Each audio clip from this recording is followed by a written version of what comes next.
संजीवनी अस्पताल बाल एवं शिशु रोग, general surgery, plastic surgery, neuro surgery, नेत्र रोग, फिजियोथेरेपी, स्त्री एवं प्रसूति रोग, हृदय एवं शुगर रोग, हड्डी एवं जोड़ रोग, कार्डियोलॉजी, दंत रोग, इमरजेंसी चिकित्सक सुविधाओं में एक भरोसेमंद नाम है। ICU, NICU, cath lab, hair transplant, private कमरे, urology, CT scan, laparoscopy, accident, trauma, heart attack, जले का इलाज, डायलिसिस की सुविधाएं उपलब्ध हैं। सभी मरीजों को खाना फ्री दिया जाता है। आयुष्मान भारत हरियाणा सरकार और रिटायर्ड फौजी भाइयों के इलाज, इंश्योरेंस और TPA पैनल पर सभी सुविधाएं उपलब्ध।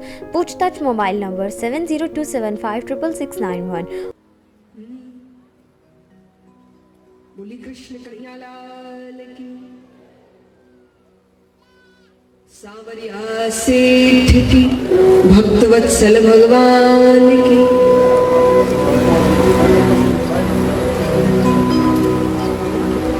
तो महाराज अब महादेव जी कवि नरसिंह, इनसे थाने कई सीख मिली।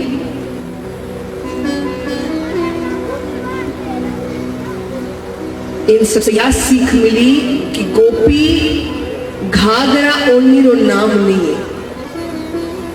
घाघरा ओढ़नी तो कोई भी पैर सके, गोपी भाव रो नाम। तो अगर थारे मन में तीव्र इच्छा है तो ही तू रास रो दर्शन कर सके। वो कहे हाँ साहब हमारे मन में तीव्र इच्छा है। तो महादेव जी कहे ठीक है, आंख बंद कर। नरसिंह जी आंख बंद कर लिया और आंख बंद करता ही महादेव जी एड़ी लीला करी कि आंख खोलता ही महाराष्ट्री भूमि में ठाकुर जी, राधा रानी, ग्वाल गोपियां सब रास कर। वो बटी ने ग्वाल बाज नरसिंह भी हाथ में एक मशाल पकड़ा दी। पहले तो ये लाइट हालेजन इत्यादि थोड़ी होती थी, पहले रात्रि में मशालें जलती थी। तो उन्होंने हाथ में एक मशाल पकड़ा दी और नरसिंह जी भी मग्न नाचने लगे। अब नरसिंह जी इतना मग्न हुआ कि उस मशाल से नरसिंह जी रो हाथ जले, पर नरसिंह जी ने कोई खबर ही नहीं। अब राधा जी की नजर नरसिंह जी पे गई। राधा जी कहे प्रभु थारे भक्तों हाथ जले, रात तो मग नाचने में। अब जिस भक्त के ऊपर राधा रानी इशारा कर दे गए, फिर तो ठाकुर जी ने अपना नहीं किया। ठाकुर जी दौड़ते हुए जाते हैं और नरसिंह जी का हाथ अपने पीतांबर के अंदर छिपा देते हैं। इसका क्या मतलब हुआ कि भगवान अपने भक्त की पीड़ा अपने हृदय पर लगाते हैं।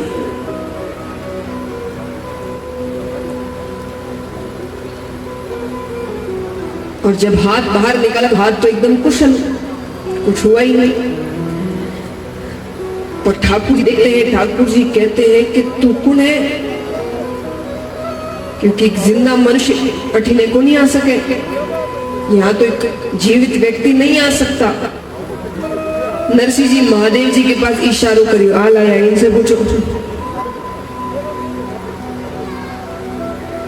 ठाकुर जी महादेव जी से कहते कि बाबा जी थाने तो उठा है कि एक जिंदा मनुष्य यहाँ नहीं आ सकता, फिर ते की कर लाया। महादेव जी कहे कि आ हमारी तपस्या करी, माने प्रसन्न करियो और बोलियो कि मोकू और कछु ना चाहिए। श्री राधा कृष्ण वो पक्को भक्त है। भक्त को भगवान से नहीं मिलाऊं तो ये तो इंसाफ नहीं है। अब थे जानो तारो भगत जाने, में तो जाऊं। महादेव जी तो गया, अठीने ठाकुर जी और नरसिंह जी सब बहुत देर तक रास करिया। रास खत्म होने के बाद ठाकुर जी कहे नरसिंह अब तो थाने जानो पड़ी। नरसिंह जी कहते कि आपके पास आने के बाद भी कोई वापस जा रहा है। हम कहते हैं किसी की मृत्यु हो जाए तो क्या कहते, भगवान के पास गए, तो वो वापस नहीं आते। भगवान कहते हमने तो बचपन से यही सुना है, आपके पास आने के बाद वापस नीचे तो मैं तो आ गया आपके पास।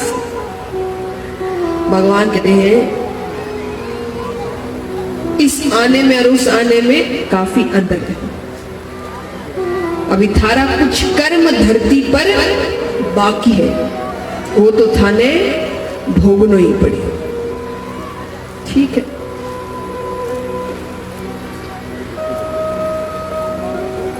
तो नरसिंह जी कहे तब आज्ञा दो। पर जाने से पहले ठाकुर जी नरसिंह जी ने प्रसाद दिया। कहीं प्रसाद दिया? सबसे पहले ठाकुर जी नरसिंह जी ने एक टोपी पहना। ठाकुर जी कहे नरसिंह अब मैं थाने टोपी पहना दी, अब धरती पे जाकर किसी और को तो टोपी मत पहनाई जाए। टोपी पहनाने का मतलब होता है सामने वाले को ठग लिया। कोई ठग लेता है तो कहते हैं ना कि टोपी पहना दी। तो भगवान कहते हैं कि मैंने तुमको टोपी पहना दी, पर तुम किसी और को अब नीचे जाकर टोपी मत पहनाना।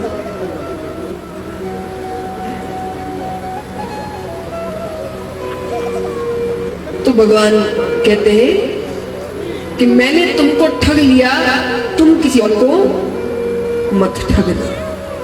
क्योंकि भगवान का ठगना यानी भगवान ने पूर्ण रूप से उसको अपना लिया। सब कुछ ले लिया मैंने तुम्हारा, तुम्हारे दुख सुख चिंताएं संकट विपदा सब कुछ आज से मेरी है। तो मैंने तुमको ठग लिया, पर तुम किसी और को ठगना मत। हाथ में करताल दी, तुलसी की माला दी और केदार का राग दिया। मेरी नजर में ये भगवान ने जो जितना भी नरसिंह को दिया उसमें सबसे अच्छी चीज यही थी। क्या था? केदार का। क्यों दिया? भगवान कहते हैं कि नरसिंह आज से तुम्हें कभी भी मेरी जरूरत हो, कभी भी और कितनी भी बार, तुम बस ये केदार का राग गाना और मैं सारे काम छोड़कर तुम्हारे पास पहुंच जाऊं। मायरा सिर्फ एक घटना है। ऐसा नहीं कि नरसिंह जी के जीवन में भगवान एक ही बार आए हैं, नहीं, बहुत बार आए हैं। उन बहुत बारों में से एक घटना मायरा है। ऐसी कई घटनाएं भगवान ने नरसिंह जी के लिए बहुत कुछ किया है। तो ये सब आशीर्वाद लेकर नरसिंह जी धरती पर वापस आ गए। आइए कुछ सूचनाएं, कुछ सम्मान और फिर आगे की कथा। सभी से निवेदन है शांति से अपने स्थान पर बैठे रहें।